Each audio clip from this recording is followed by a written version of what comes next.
특별히 앞으로 12주 동안 주님은 나의 최고봉이라고 하는 제목으로 우리들의 삶의 최고이신 주님을 생각하는 시간을 가지려고 합니다.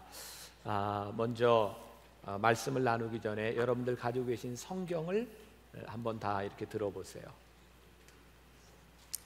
자, 우리가 이제 영상에 익숙해져 있어서 자꾸 성경을 가지고 다니지 않는 버릇이 생기는데, 이제 성경을 여러분들이 꼭 가지시고 이 말씀을 묵상하며 살아가려고 합니다.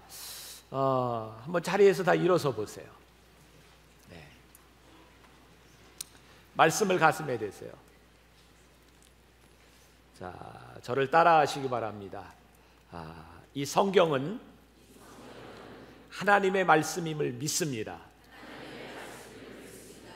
이 말씀이 나를 변화시켜 주실 줄 믿습니다. 네, 이제 여러분들이 이 말씀을 함께 묵상하며 2013년도에 여러분들의 인생을 획기적으로 바꾸어 주실 하나님의 은혜를 기대하는 1년이 되시기를 간절히 소원합니다. 자, 우리 옆 사람과 함께 인사하며 앉았으면 좋겠는데, 정말 보기 싫은 사람은 안 해도 되고요, 괜찮은 사람은 우리 2013년 승리합시다. 한번 인사하며 앉아주세요. 2013년 승리합시다. 자, 또 말씀을 나누기 전에 우리가 2013년도는 이 말씀으로 우리들이 한번 새롭게 되고 힘을 얻는 그런 시간들을 가지려고 하는데, 여러분들 묵상집이 나와 있습니다. 이제 얼마 남지 않았는데 여러분들이 말씀을 듣고 한 주간 말씀으로 묵상을 하는데, 여러분들 가정의 자녀들과 함께 말씀으로 공통 관심사를 가지는 것 굉장히 중요한 일입니다. 그래서 오늘까지 여러분들이 이 묵상집을 꼭 가지고 가셔서 자녀들과 함께, 가족들이 함께 나누시면 되겠습니다. 이 묵상집은 한 권에 2,000원이고요, 두 권에 4,000원, 5권에 10,000원입니다. 아유, 뭐 정확해요. 여러분들이 말씀으로 꼭 시작하시고, 지난 한 해에도 여러분들이 이 감사저금통을 통해 모아온, 이건 정말 돈이 아니라 감사로 많은 사람들 소원 들어주기 프로젝트를 했습니다. 올 한 해에도 여러분들이 감사를 잘 모으셔서 또 내년도 또 올해 이 감사저금통이 잘 쓰여질 수 있도록 여러분들이 다 갈 때 가져가세요. 공짜입니다. 가져가는 거 가볍게 가져가세요.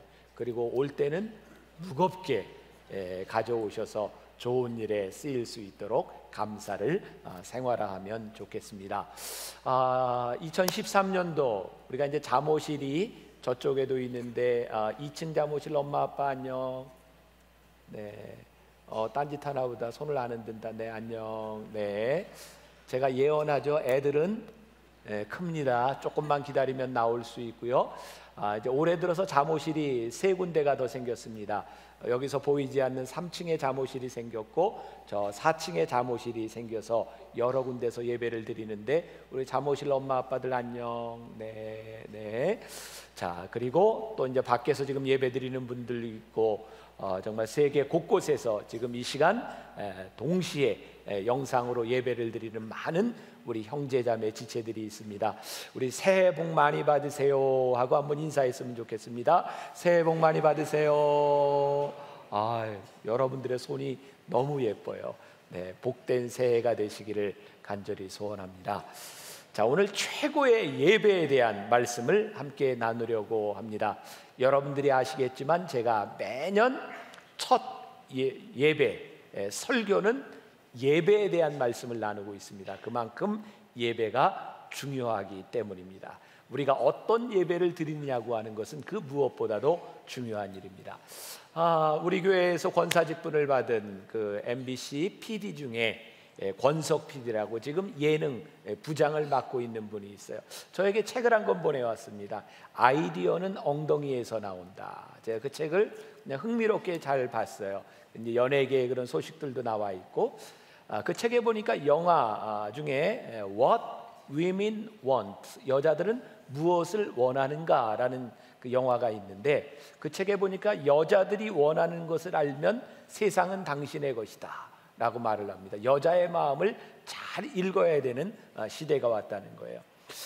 이 방송을 하고 있는 사람들에게도 지금 어떤 프로그램을 만든든지 뭐를 편성할 때 중년 여성의 마음을 읽는 것이 제일 중요하다고 합니다. 이제 리모컨의 주인은 엄마가 되었습니다.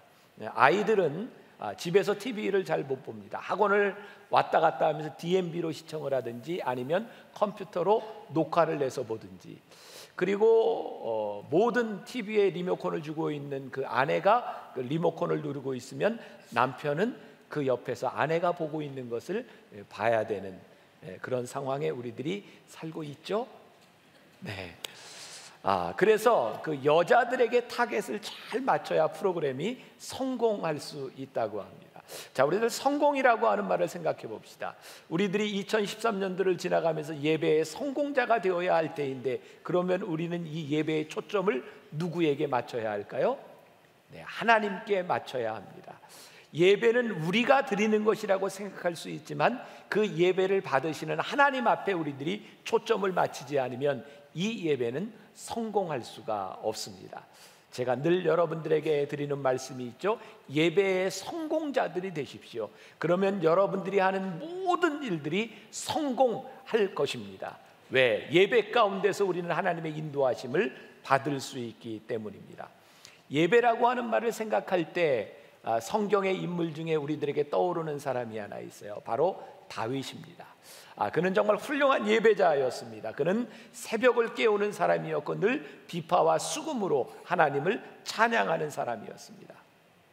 하나님께서 다윗을 예배자로, 하나님께서 다윗을 쓰실 때 이 성경에 보니까 하나님은 다윗의 외모를 보신 것이 아니라 다윗의 중심을 보셨다라고 말씀하고 있죠. 참 신기합니다. 하나님은 늘 우리의 중심을 보십니다. 그런데 우리는 하나님을 믿으면서도 우리들이 늘 그렇게 하나님 우리의 중심을 봐주세요. 그런데 우리들의 공동체에서는 하나님은 중심을 보시는데 우리는 중심을 잘 안 보죠. 네, 외모를 볼 때가 참 많이 있습니다. 근데 정말 굿뉴스는 하나님은 우리의 중심을 늘 보고 계시다는 거예요. 이 성경에 나와 있는 위대한 인물들을 보세요.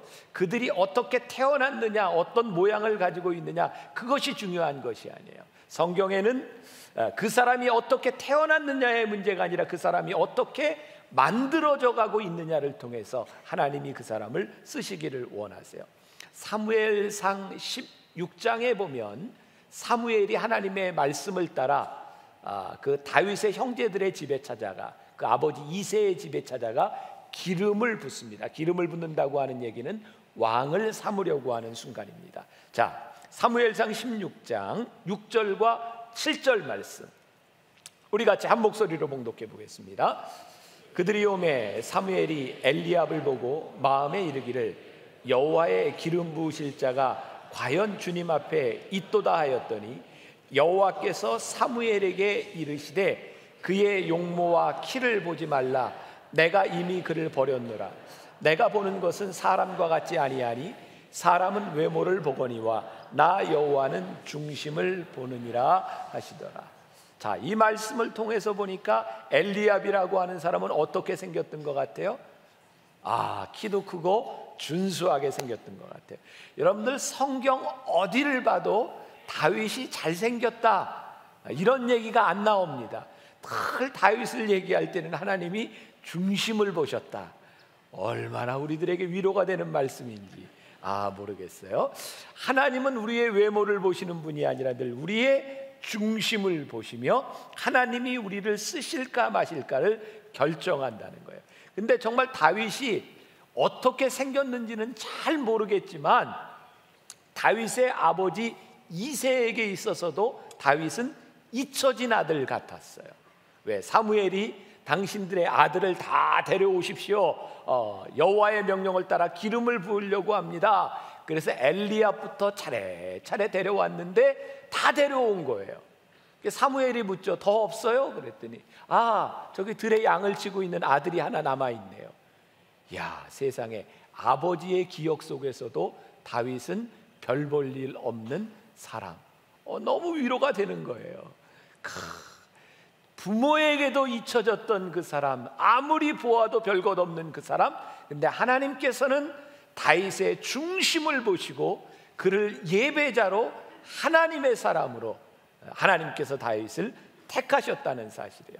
예배는 우리 중심이 오늘 하나님 앞에 보여지는 시간입니다. 여러분, 참 놀랍고 귀하고 무서운 일이기도 하죠. 오늘 하나님께서 예배드리는 여러분들의 중심을 보시고 여러분들을 쓰실지 아니면 여러분들을 버리실지 하나님이 결정하신다는 것이 얼마나 크고 놀라운 일인지 몰라요. 시편 78편 70절에서 72절까지 말씀 우리 같이 한번 봉독해 보겠습니다. 또 그의 종 다윗을 택하시되 양의 우리에서 취하시며 젖 양을 지키는 중에서 그들을 이끌어내사 그의 백성인 야곱 그의 소유인 이스라엘을 기르게 하셨더니 이에 그가 그들을 자기 마음의 완전함으로 기르고 그의 손에 능숙함으로 그들을 지도하였도다. 다윗은 예배하는 자였고요, 하나님 마음에 합한 자였는데 하나님이 다윗을 어디에서부터 불러내셨냐면 젖 양을 키우고 있는, 아무튼 목동으로 있었을 때 하나님께서 다윗을 딱 불러내서 민족의 지도자로 삼으셨다. 오늘 이 예배 가운데, 오늘 이 예배가 우리들에게 위대한 것은 뭐냐면 하나님이 우리를 쓰실 때 다른 것을 보시는 것이 아니라 예배를 드리고 있는 예배자의 우리를 바라보시면서 하나님이 우리를 발탁하신다는 거예요.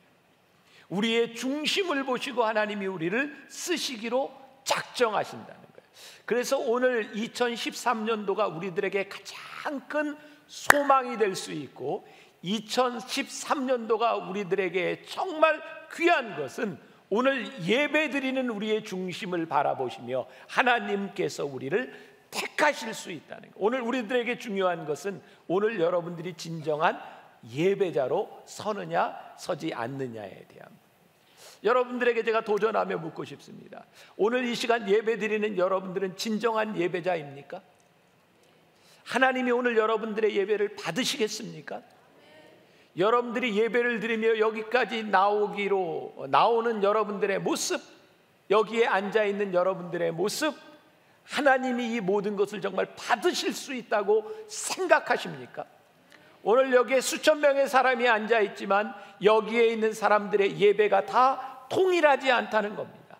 하나님이 받으시는 예배와 받지 아니하시는 예배가 있다는 거예요. 오늘 로마서 12장 1절 본문 말씀에 보니까 그러므로 형제들아 내가 하나님의 모든 자비하심으로 너희를 권하노니 너희 몸을 하나님이 기뻐하시는 거룩한 산 제물로 드리라. 이는 너희가 드릴 영적 예배니라. 예배에 있어서 아주 중요한 말씀을 하고 있는데 거룩한 산 제물로 드려라. 이 예배는 죽어있는 예배가 아니라 여러분들이 살아가는 삶에서 드리는 산 예배, 거룩한 산 제물로 드리는 예배, 그것이 너희가 드릴 영적 예배니라 라고 말씀하고 있어요. 그러면 여러분들에게 또다시 한번 질문을 하게 되죠. 여러분들은 거룩한 산 제물로 산 제사를 여러분들이 하나님 앞에 드리고 있는가? 너희의 몸을 하나님이 기뻐하시는, 자, 우리는 예배를 생각할 때 우리의 심령, 우리의 마음, 우리의 생각을 이야기하고 있는데 오늘 본문 말씀해 보니까 너희의 몸을, 다시 말해서 너희들의 삶을 거룩한 산 제물로 하나님께 드리라 라고 말씀하고 있어요. 제가 작년에 부산에 있는 어떤 목사님을 만나게 되었습니다. 제가 여러분들에게 이 이야기를 꼭 들려드려야 되겠다고 생각했어요. 이 목사님이 부산에 담임 목사로 부임한 지 얼마 되지 않았을 때 목사님 방에 한 여자 집사님이 상담을 하러 왔대요. 근데 상담하러 오신 분이 모습이 예사롭지 않습니다. 상담하러 오면서 그 깜깜한 실내에 까만 선글라스를 끼고 탁 들어왔어요. 목사님이 궁금한 거예요. 그 선글라스를 좀 벗으면 안 되겠습니까? 그거 좀 이상한데. 근데 그래 억지로 선글라스를 이렇게 벗는 순간 그 여인의 눈 하나가 이렇게 밤탱이가 돼서 이렇게 멍이 들어 있어요. 목사님이 묻습니다. 왜 그렇게 되었냐고. 이 여자분은 교회에서 열심히 봉사하고 섬기는 분인데 남편이 교회 다니는 것을 반대하지는 않고 잘 다니라고 하는데, 글쎄 어떤 일이 있었냐면 지난주에 대구에서 특별 집회가 있어서 그 집회를 가는데 새벽에는 멀어서 갈 수가 없고 낮 예배, 저녁 예배에 열심히 참석하다 보니까 남편 퇴근 시간에 마치지도 못하고 밥을 해주지도 못했대요. 남편이 그것을 가지고 이야기하는 겁니다. 내가 너에게 예수 믿는다고 뭐라고 한 적 있냐? 그래도 기본적으로 남편이 퇴근할 때 와서 밥은 해줘야 되는 것 아니냐고. 그랬더니 이분이 내가 늘 그랬냐? 특별한 부흥회니까 그렇지 그것도 이해하지 못하냐고. 그러면서 싸우다 보니까 이 여자분의 마음 가운데 내가 은혜를 받고 왔더니 이 남편이 나에게 이렇게 하는 것을 보니까 이건 분명히 사단의 역사다. 그래서 싸우다 말고 남편에게 사단아 물러가라 그랬대요. 그랬더니 바로 남편의 주먹이 얼굴에 올라온 거죠. 이분을 좀 위로하려고 생각했던 이 목사님이 이렇게 말을 했답니다. 남편이 참 좋은 사람이네요. 남편을 사탄이라고 이야기를 했는데 한쪽 눈만 때린 걸로 봐서는 참 성격이 좋은 사람이네요. 나갔으면 두 쪽 다 때렸을 텐데. 그러면서 이 목사님이 발견하게 된 게 그 교회 안에 의외로 신앙생활을 열심히 하는 가정들이 가정에 문제가 있는 것을 발견하게 되었대요. 열심히 섬기는 사람들 가운데 가정에 불화가 있는 것을 발견하게 되었답니다. 그래서 어느 날 이 목사님은 여자 전도사님을 데리고 교인집을 암행어사 신방을 하기 시작했대요. 알리지 않고 무조건 배를 딱 누르고 문을 열면 목사님은 밖에서 기다리고 신방 전도사님이 딱 들어가서 무조건 농문을 열고 싱크대 문을 열고 정리가 잘 되어 있는지를 뒤지기 시작한 거예요. 그리고 예배 시간에 목사님이 이 정리정돈이 안 된 사람들에게 선포했어요. 교회 봉사 금지 6개월. 교인들이 수군거리기 시작했답니다. 그때 목사님이 이렇게 말했대요. 여러분, 살림이 예배입니다. 살림을 아는 사람이 그 살림을 예배로 생각한다면 어떻게 여러분들이 이렇게 막 살면서 하나님께 봉사한다고 이야기할 수 있겠습니까? 아무리 믿음이 좋아도 여자는 살림을 해야 예배자인 겁니다. 남자들에게 이야기하기 시작했답니다. 여러분들 아무리 믿음이 좋아도 여러분들이 일하는 곳에서 성실하지 못하면 여러분들은 예배자가 아닙니다. 오늘 우리의 삶을 예배로 드리라고 하는 것이 무엇입니까? 오늘 여러분들이 주일날 예배를 드리는 것으로 끝나는 것이 아니라 예배를 드린 사람의 삶이 예배가 되어야 되기 때문에 여러분들이 살아가는 것에서 예배가 되게 하라. 그것이 거룩한 산 제물로 우리를 드리는 것이라고 하는 말씀입니다. 목회자로서 저는 설교 준비하는 것이 참 힘듭니다. 특별히 이렇게 연말 연시가 겹쳐 있는 때 저는 컨디션도 조절을 해야 돼요. 여기에 올라와서 설교를 할 때 가장 좋은 컨디션이 되어야 돼요. 제가 그동안 공황장애로 한 2년 반 힘들고 그리고 앞뒤 기간까지 하면 한 5, 6년 정도를 제가 힘들게 지나면서 저에게는 늘 숙제가 여기 강단에 섰을 때 제가 최고의 컨디션을 유지하지 않으면 이 설교하다가 어떤 증세가 올지 모르기 때문에 그게 저에게 참 두려운 일이었어요. 그래서 금요일부터 토요일 제가 컨디션을 조절하고 제가 여기에 설 수 있는 그런 사람이 될 수 있도록, 그리고 주일 아침이면 어머니 기도실에 가서 말씀을 붙들고 하나님 저를 붙들어 주세요. 저와 함께 해주세요. 말씀에 권세를 더해 주세요. 그렇게 붙들고 여기 와서 설교를 해요. 특히 요번 23일부터 제가 계산을 해보니까 23일 주일날 설교를 4번 하고 25일날 설교를 크리스마스 설교 2번 하고 30일날 또 송년 설교를 4번을 하고 31일날 송구영신 예배 설교를 2번 하고 그 다음에 수목금 지금 수목금토까지 말씀 집회 끝나고 오늘 또 설교 4번 하고, 내가 생각해도 이게 지금 이걸 내가 어떻게 할 수 있나. 제가 머리가 안 좋아서요, 이 설교를 외우려고 하면 하나 외운 거 빨리 잊어버리고 다음 거 외워야 돼요. 그러니까 지금 제가 한 10여일 동안 매일 설교를 이렇게 준비하고 외우고 준비하고 외우고 하면서 이렇게 힘들어요. 그러나 저에게 진짜 힘든 건 이 설교를 하는 게 힘든 것이 아니에요. 설교를 듣고 나를 바라보는 사람들과 설교를 하고 내가 살아가는 삶이 더 힘든 거예요. 내가 말씀을 이렇게 전파하고 내가 살아가는데 내가 이 말씀대로 살지 못한다고 하면 이 설교는 아무런 힘도 없는 것이고 능력도 없는 것이기 때문에 설교를 할 때마다 저에게 정말 힘들 것은 이 말씀이 나에게 거룩한 부담으로 다가오는 거예요. 저만 그래야 되나요? 여러분들이 이번 기간 동안 얼마나 많은 설교를 들었습니까?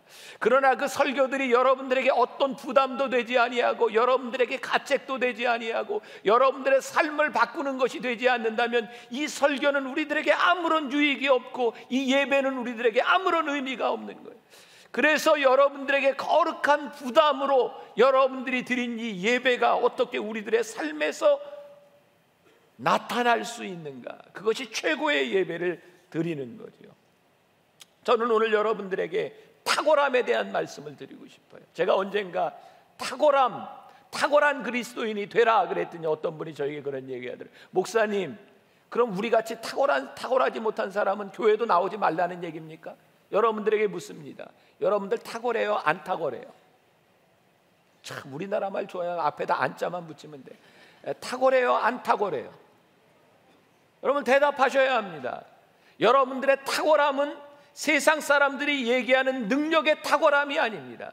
하나님이 우리들에게 탁월함을 물으시는 것은요, 능력에 대한 탁월함이 아니라 하나님께서 우리에게 주신 은사에 대한 최선을 다했느냐를 묻고 계신 거예요. 사람들은 얼마나 잘했느냐를 묻고 있을지 모르지만 하나님께서는 여러분들의 삶에서 여러분들이 얼마나 최선을 다한 예배자가 되었느냐를 여러분들에게 묻고 계세요. 그것이 예배의 탁월함이에요. 지난해 세상을 떠난 강영호 박사가 피츠버그 대학에서 박사학위를 받을 때 그 내용의 핵심이 그것입니다. 오늘날 교육의 문제는 상대평가를 하는 것입니다. 교육은 절대평가가 되어야 합니다. 저는 오늘 이 예배를 드리면서 여러분들이 누구와 비교할 수 있는 것, 그것이 여러분들 예배의 탁월함이라고 생각하지 않아요. 지금 여러분들이 처한 곳에서 여러분들이 하나님 앞에 최선을 다하는 것, 그것이 예배의 탁월함이고 하나님은 그 예배를 최고의 예배로 우리들에게 받으신다는 거예요. 그래서 여러분들에게 묻고 도전합니다. 여러분들은 오늘 최고의 예배를 드리기 위해서 어떤 준비를 하셨고 하나님 앞에 최고의 삶을 살아가기 위해서 어떻게 이 자리에 나와 있는가?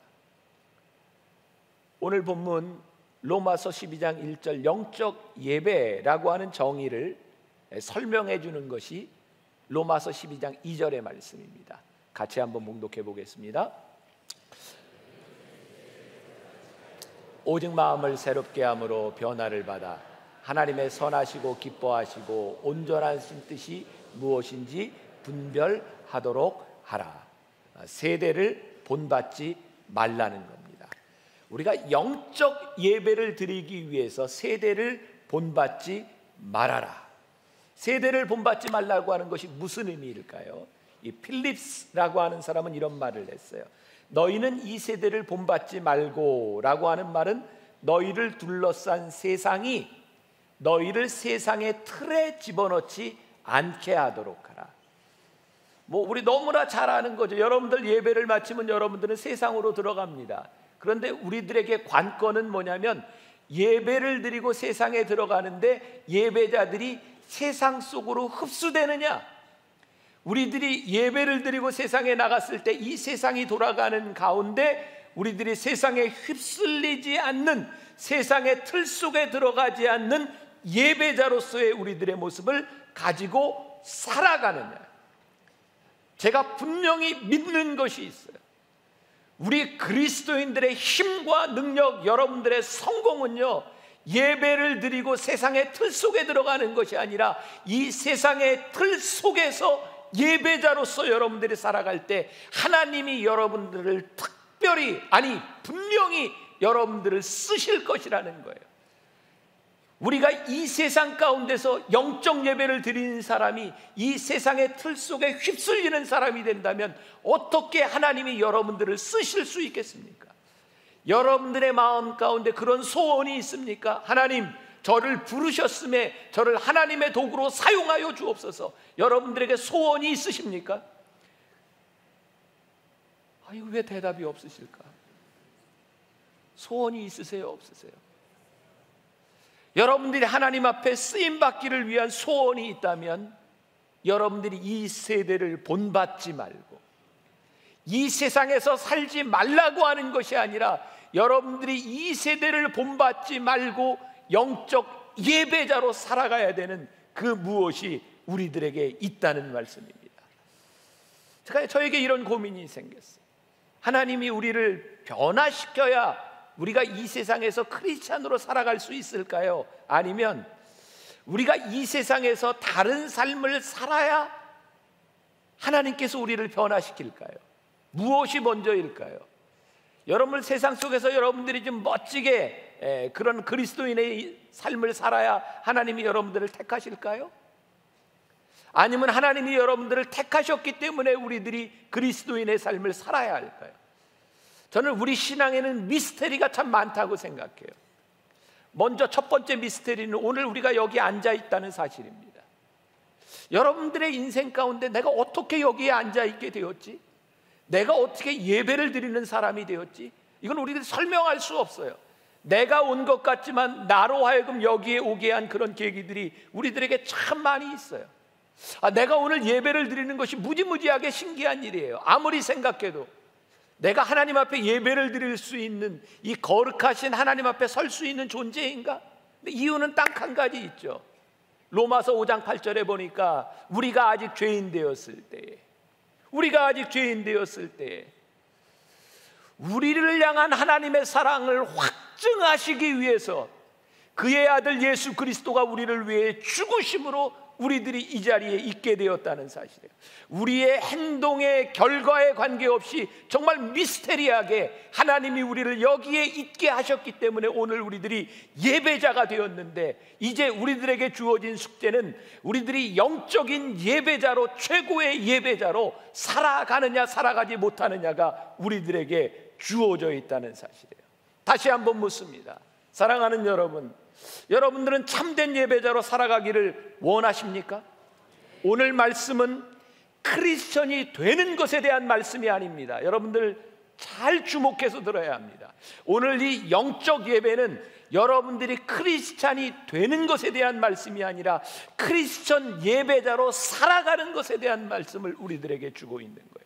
적어도 하나님이 여러분들을 여기에 부르셨기 때문에 우리들이 크리스찬으로서 살아가는 것, 너희들은 이 세대를 본받지 말고 너희들이 능력 있는 삶, 끝까지 너희를 지키는 자로 살아가라.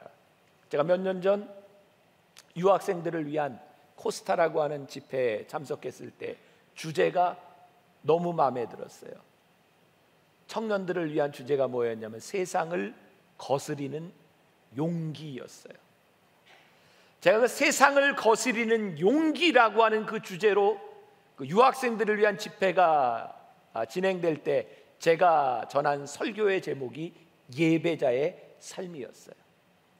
세상을 거스릴 수 있는 용기는 예배자에게서 나옵니다. 예배를 드리지 않는 자에게 이 용기는 쉽게 나오지 않습니다. 여러분들 크리스찬들에게 이 예배가 뭔가요? 이 예배는 영어로 리추얼, 의식입니다. 우리들은 주일날 와서 똑같은 의식을 합니다.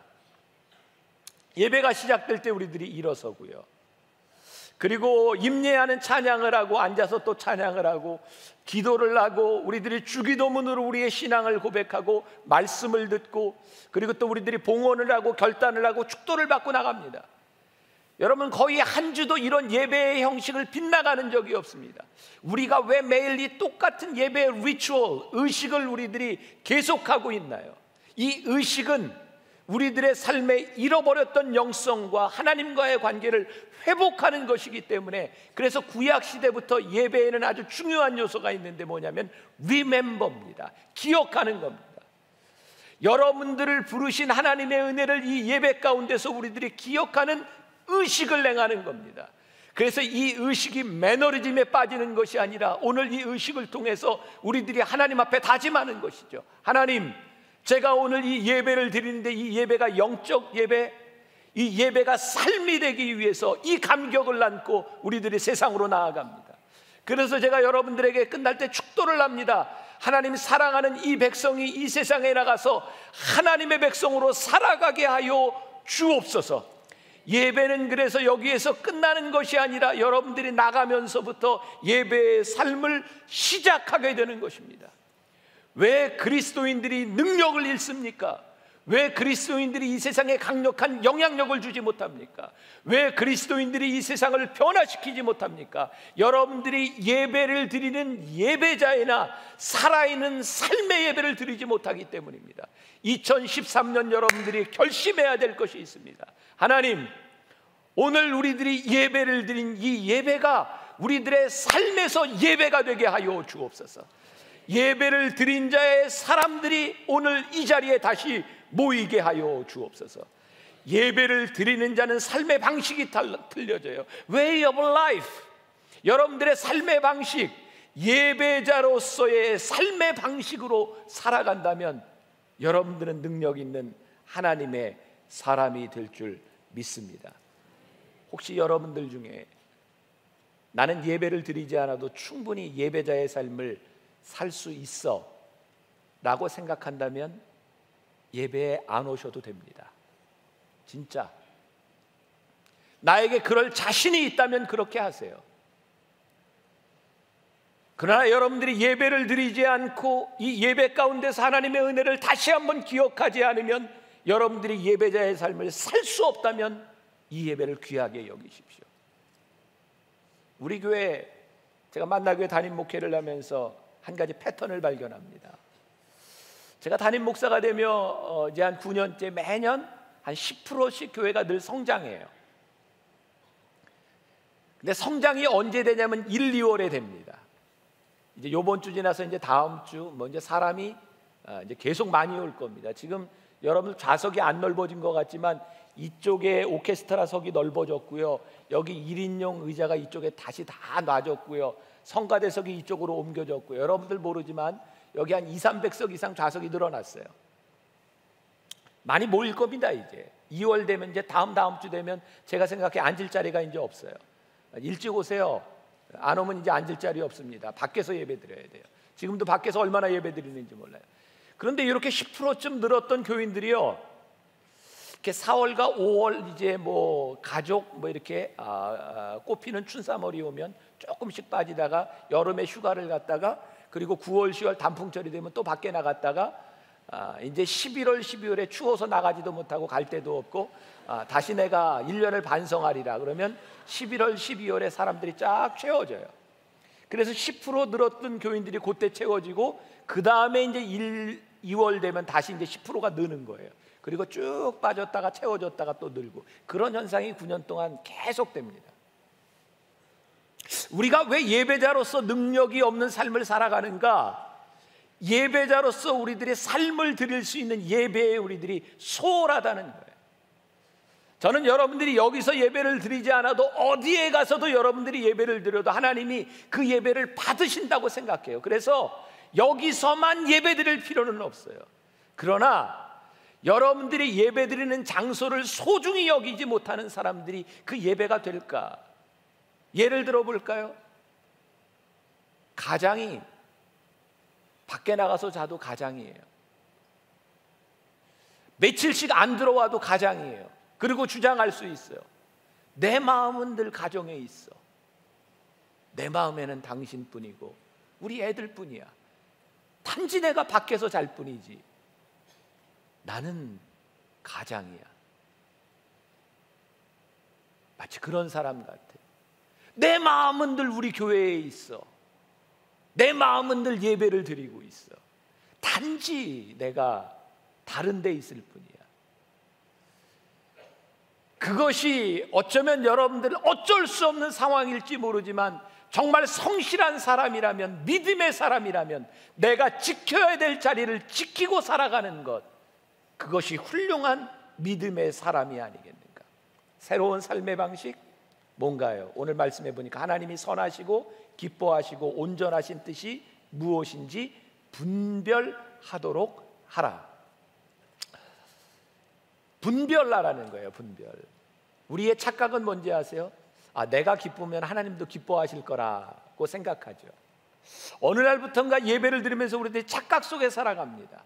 내가 예배를 드리면 내가 선하다. 내가 선하니까 다른 사람들이 선하지 않게 보이는 것들을 마음껏 정죄합니다. 예배를 드리면서 하나님의 뜻을 분별해야 되는데 하나님의 뜻을 분별하지 않고 끝까지 내 뜻대로 살아가는 겁니다. 제가 지난 3일 동안 말씀 집회를 하면서 그렇게 강조했던 것, 제자의 삶과 팬의 삶이 무엇이 다른가? 팬은 자기가 하고 싶은 것에 열광하고 자기 마음대로 해요. 그러나 제자는 끝까지 주님의 삶을 따라가며 주님께서 나를 향한 계획을 찾아가는 사람이 제자인 거예요. 선하신 것, 하나님의 뜻을 분별한다고 하는 것은 뭐냐면 이 예배 가운데 끊임없이 하나님이 기뻐하시는 일이 무엇인지를 발견하는 거예요. 여러분, 누가복음 15장에 유명한 탕자의 비유가 나와 있습니다. 탕자의 비유의 주인공이 누구인가요? 네? 대답을 안 하는 이유는 저를 무시하는 겁니까 지금? 탕자의 비유 주인공이 탕자. 네. 예수님께서 그 탕자의 비유를 통해서 무엇을 말씀하고 싶으셨을까요? 이 탕자의 비유는 어느 때 가장 많이 쓰이죠? 전도 집회를 할 때 하나님께서는 집을 나간 탕자를 사랑해 주십니다.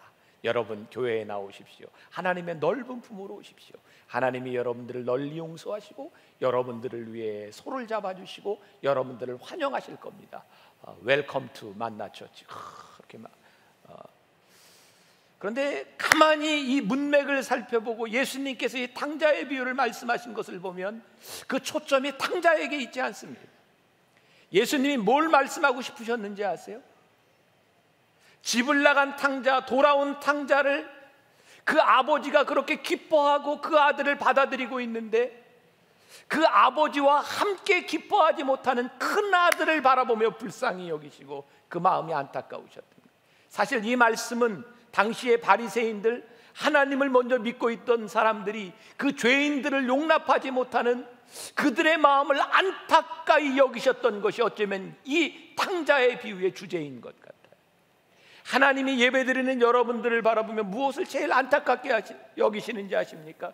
예배를 드리는데 하나님의 마음이 없는 거예요. 하나님의 뜻이 떠나간 거예요. 이곳에 하나님이 부르시는 사람, 그 사람 때문에 기뻐하시는 하나님의 마음을 같이 기뻐하지 못하는 그 안타까운 마음을 하나님께서 우리들에게 보이기를 원하시는 거예요. 너희들이 이 예배를 통해서 나의 뜻이 무엇인지를 너희들이 분별했으면 좋겠다.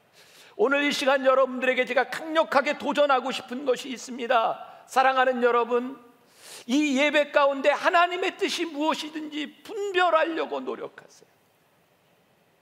어떤 전도사님의 이야기입니다. 목회자의 아들로 태어나서 늘 술, 담배는 입에 대면 안 된다는 것을 배워왔던 이 아들이 해병대에 입대하게 되었어요. 2등병을 달고 해병대에 들어갔는데 제일 곤혹스러운 것이 첫 모임에서 회식 자리에서 술을 돌리는 거예요. 이 사람은 술을 받으면 나는 술을 먹지 않습니다. 그리고 강력하게 이야기를 했어요. 문제는 술을 안 먹는 이 사람에게 문제가 생긴 것이 아니라 바로 위에 선임병들이 이 사람이 술을 안 먹는 것 때문에 맞기 시작한 거예요. 하나님 어떻게 하면 좋습니까? 그런 일을 몇 번 경험하면서 고민하기 시작했어요. 하나님, 술을 안 먹는 것, 이것이 나의 의로움을 지키는 일일지는 모르지만 나의 의로움 때문에 아무 이유 없이 착한 내 선임병들이 맞아야 하는 것, 이것은 어떻게 해결해야 합니까? 하나님, 정말 제 의로움을 지키는 것이 옳은 일입니까? 아니면 내가 술을 먹고 아니면 저 어려움을 당하는 사람들이 맞지 않도록 해야 하는 것이 옳은 일입니까? 이 고민이 되기 시작했어요. 여러분들이면 어떻게 해야 된다고 생각하세요? 그런데 하나님께서 정말 기적적으로 이 문제를 해결해 주셨어요. 어느 날 회식을 하는데 이 신참 앞에 이 해병대는 고참이 와서 직접 얘기하는 법도 없대요. 근데 최고참이 오더니 너 술 안 먹는다며? 예, 술 안 먹습니다. 지금 이 순간부터 네 술은 내 거다. 담배도 내 거다. 그 선임병은 늘 술과 담배가 모자랐기 때문에 이 사람 것을 이제 가져갔어요. 그게 전통이 되어서 그 사람이 제대하고 나면 그 다음 선임병이 네 술은 내 거다, 담배는 내 거다. 그래서 이 사람에게 아무 문제가 없어졌어요. 자, 하나님께서 기적적으로 이 문제를 해결해 주셨다. 저는 그것이 귀한 게 아니라 이 사람이 이 문제를 놓고 고민했다는 것이 귀한 거예요. 하나님, 내 의를 지키기 위해서 다른 사람들이 맞는 것, 그것을 그렇게 간과할 수 있는 겁니까? 하나님의 뜻이 무엇입니까? 그의 고민 가운데 하나님께서 또 다른 방법으로 역사해 주셨지만, 우리는 하나님을 믿는다고 하면서, 우리는 예배를 드린다고 하면서, 우리는 내 의를 지키는 것, 그것이 중요했지 누군가를 생각하지 않고 배려하지 않고 우리는 너무나 편안하게 정말 이기적으로 예배를 드릴 때가 많다는 거예요. 제가 오늘 여러분들에게 도전하고 싶은 겁니다. 여러분, 예배를 드리며 하나님의 뜻이 무엇인지를 분별하기 위해서 고민하고 기도하고 그렇게 살아가 보십시오. 여러분들에게 임하시는 놀라운 하나님의 뜻을 발견하게 될 것이고, 하나님의 또 다른 계획들을 여러분들이 발견하게 될 것이에요. 우리들이 이 세상에 살아가며 얼마나 구조적인 악들이 많이 있습니까? 예배자로 살아가며 그 구조적인 악 때문에 우리들이 얼마나 많은 고통을 당할 수 있습니까? 어떤 목사님이 아들과 함께 차를 타고 가는데 아들이 갑자기 아빠 저기 나쁜 사람이 있어. 그래서 봤더니 누가 담배를 피고 있더래요. 이 목사님이 깨달았답니다. 내가 교육을 잘못 시켰구나. 얘야, 담배를 피는 사람은 나쁜 사람이 아니야. 담배를 피우는 사람이야. 담배를 안 피워도 더 못된 인간 많아. 오늘 우리는 이분법적으로 생각하며 사람들을 갈라놓으려고 합니다. 거기에 하나님의 사랑이 존재하지 않고 오직 우리의 정죄함만이 존재합니다. 내가 예배를 드린다고 하는 것 때문에 내 행위에 익숙해져 있어서 누군가를 정죄합니다. 하나님이 그 예배 받으시지 않는다는 거예요. 너희들이 영적 예배, 하나님의 삶으로, 너희들의 삶으로 드리는 예배, 거기에는 너희들의 고민이 필요하고 하나님의 뜻이 무엇인지를 분별하기 위한 너희들의 노력이 필요하다는 거예요. 사랑하는 여러분, 2013년 오늘 우리들에게 예배자로서의 삶이 주어졌습니다. 제가 이렇게 얘기하면 참 쉬울 것 같아요. 여러분들 예배 드릴 때 영적 예배는 이거 하지 않고 이것 하는 것이고 이런 태도가 잘못된 것이고, 그렇게 여러분들에게 규정하면 쉬울지 모르겠어요. 예배는 그런 것이 아닙니다. 예배를 드리며 여러분들이 하나님 앞에 고민하고, 예배하며 무엇이 하나님의 뜻인지를 위해 기도하고, 그리고 몸부림치며 살아갈 수 있을 때 여러분들의 삶이 예배자의 삶을 살게 되는 것입니다. 다른 것이 여러분들에게 필요한 것이 아닙니다. 주님의 마음을 저에게 주세요. 주님을 나에게 주세요. 그 마음으로 여러분들의 한 해를 승리할 수 있기를 주님의 이름으로 간절히 축원합니다.